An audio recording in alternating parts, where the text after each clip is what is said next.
No one wants to feel boxed in, trapped, or like they're stuck living the same situation on a loop.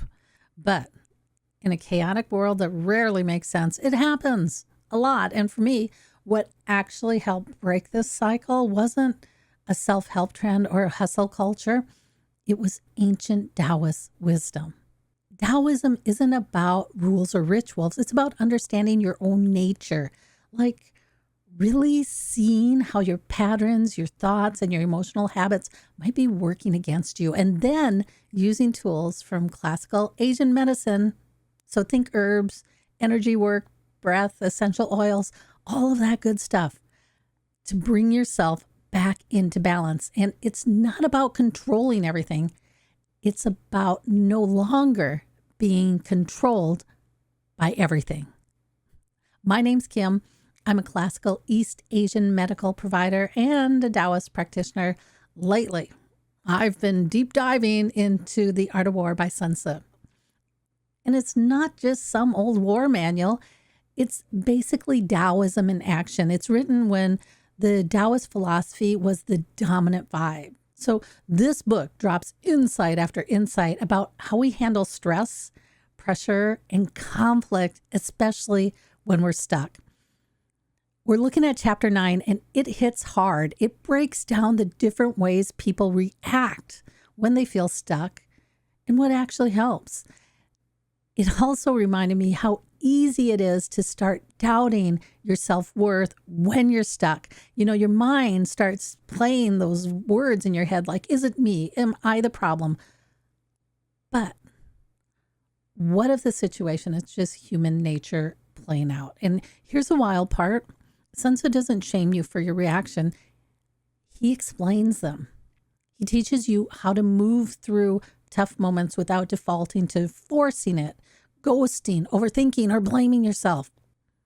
Instead, he shows how to be adaptable, how to see clearly so you can move forward without self-sacrificing. And yeah, he talks a lot about deceit and deception, which, sounds familiar, right? Think about gaslighting, love bombing, societal conditioning telling you who you should be. Well, Sun Tzu gets it. He doesn't try to fix you. He wants you to see. So there's this reoccurring image of the sun in this chapter, and that imagery is so underrated. In ancient Chinese thought, the sun represents qi, which is your life force, your clarity, and your drive. So if the sun is at your back, you can see clearly and respond with power. But if the sun's in your eyes, you're blind. And that's what happens when we're emotionally stuck. We're blind. We lose sight of what's actually going on, and we start spiraling into our own inner story. So the key is to shift the light, to get that sun behind you again. So you're not blinded by your own mind, but you're guided instead by inner clarity. That's the vibe of this book. It's not about winning the fight. It's about seeing the truth so clearly you don't get played. And guess what? You don't play yourself. Okay, here's where it gets even deeper. In chapter 9, Sun Tzu isn't just talking about you being stuck. He's talking about terrain, as in the emotional and energetic landscape you're standing in. So what he says is, know the ground, read the signs, and adjust your position. Now, everything in this book helps you identify all three of those aspects. But because you're not aware of what kind of terrain you're in, either emotionally, relationally, or situationally, you're going to keep walking straight into these traps over and over again. So Sun Tzu breaks the terrain into types, and some ground is going to give you strength.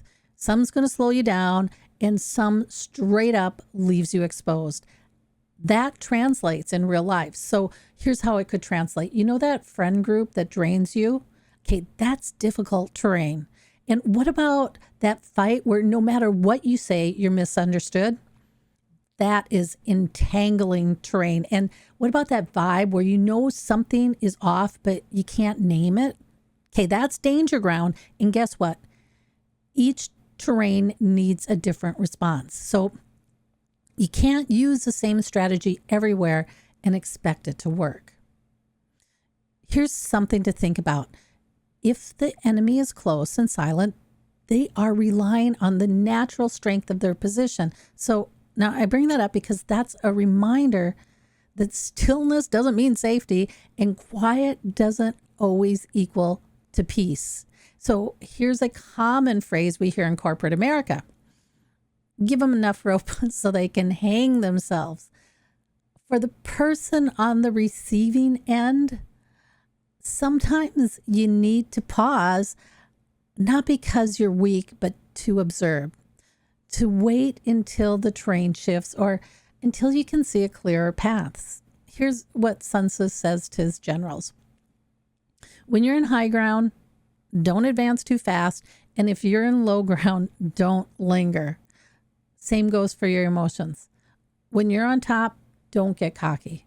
But when you're low, certainly don't set up camp there. Now, he also says, if you're marching through narrow places, block your sides and keep going fast, which low key means when life corners you, protect your boundaries and move with intention. And we've been talking about boundaries in the previous chapters, so check those episodes out. We all know boundaries are scary because if they weren't, guess what? We'd all be doing them, right? So this book is a metaphor for how we show up, and it wants you to learn to sense when the emotional terrain isn't safe, to know when to speak and when silence is actually a strategy, not a weakness, and recognize when to protect your energy instead of fighting, especially if it's just to prove you're right. And when you're ready to engage, learning different strategies that may help you be more successful. Because for Sun Tzu, real power isn't just reacting, it's reading the situation with clarity and choosing how you respond, not from fear, not from trauma, but from wisdom. Sun Tzu's not asking you to win the war. He's teaching you how not to lose yourself in it. And sometimes, yeah, we need help because we've been stuck in these boxes, these roles, expectations, identities for so long that it's hard to even remember what freedom feels like. And if you're feeling it in your relationships, if you're exhausted at work, if you feel misunderstood by your partner, snapping at your friends, or wondering just where your spark went, well, classical East Asian medicine rooted in Taoism can help. And not just symptom relief. This is deeper. It's spirit level healing. And it can help you reconnect to yourself, see the situation with clarity, and start falling in love with your life and your real self again. If you're curious whether this could help you, I offer a free 15-minute consult, no pressure. It's just a space for you to breathe and explore. To access that, you can click on the link above here in the video, or it'd be below in the video description. Just go to the automation and schedule a 15-minute consult. And until next time, I'll catch you on the other side.